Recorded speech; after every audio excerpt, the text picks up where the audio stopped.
Hi friends, Reverend Katie here, back with day 13 of our Advent devotional by Kate Bowler, The Weary World Rejoices. And this week, Kate's theme for us is the promise of compassion, as we are in the second week of Advent, the week of peace. And our title today is Suffering With. And Kate tells us a little bit about the kindest nurse in Britain named Rachel, who took care of people on the edges of society. And when asked how she did it day in and day out, she said, "We don't have time to judge them, because if we're busy judging them, we don't have time to love them." Compassion is, at its root, suffering with the person who is in front of us. And for anyone who has ever gone through something serious, this kind of compassion is magic that can go straight to the heart, transforming both the receiver and the giver. This is what Kate tells us in the devotional. And she starts us off by asking, why do people avoid those who suffer? And if you're feeling honest, why do you avoid people's suffering? Truly, I think the root of it is discomfort. It is a discomfort in seeing something that we wouldn't wish upon anyone.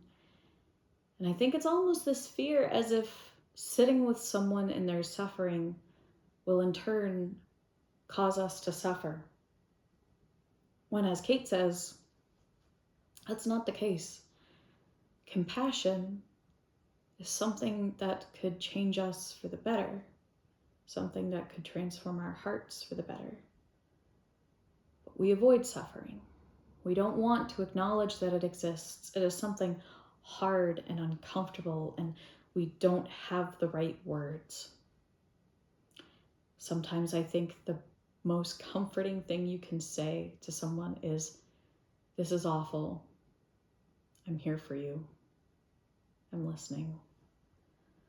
Offer a hug. Be there with a hand to hold. Sometimes presence is a lot more important than having the right words. Suffering is really difficult to deal with, whether we're experiencing it or we're witnessing someone experience it. And Kate says it's one thing to be the one offering compassion to someone else.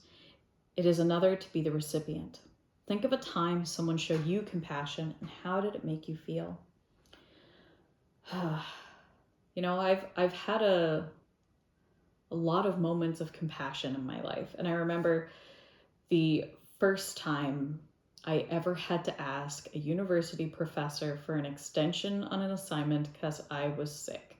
And I had seen many times where, you had to get it and you had to do this, you had to do this. And I was so stressed out when I asked for this, but it was something I needed. And this professor told us we should ask. And I did. And I remember the professor saying to me, "I'm so sorry you're going through this. Take all the time you need. Just send me a message when you're able to do this. Or if you need extra time or help, let me know." And I remember this feeling of relief in my shoulders that someone could see me and understand and was able to help me in that case. And it's not always that someone's actually able to extend help when someone else is really struggling. But I think being able to be seen really makes us feel like we're not going crazy. We're not complaining about something that's not worth complaining about. We're not stuffing it down, and instead we're holding it in our hands. I think that's one of the most important things we can do when we're holding on to things that are the most difficult and the most heavy. Kate asks us to respond today. Listen to the ultimate Advent song, O come, Emmanuel, especially the last verse, and reflect on the kindest nurse in all of Britain's wisdom. This week, how will you challenge yourself to respond in compassion instead of judgment? Well, I think it's an important moment to think about the people we're most likely to judge in our own context and say, how would I respond if I had an opportunity to be compassionate instead?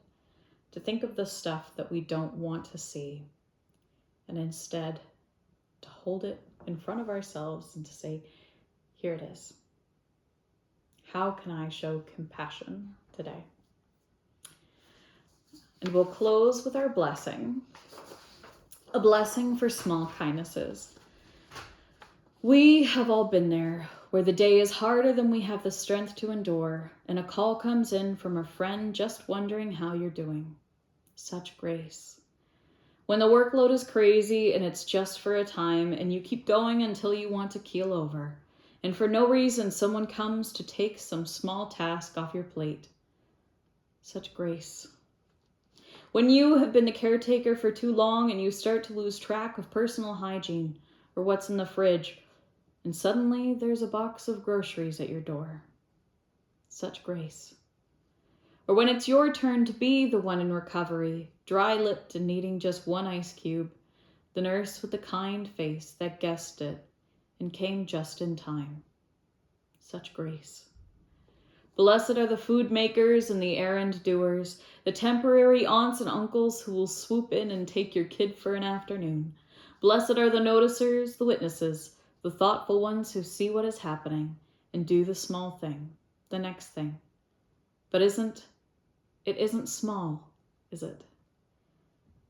It's a special kind of magic, because in that moment, it makes all the difference. Beloveds, I hope that either someone does all the difference for you this week, or you're able to do it for someone else.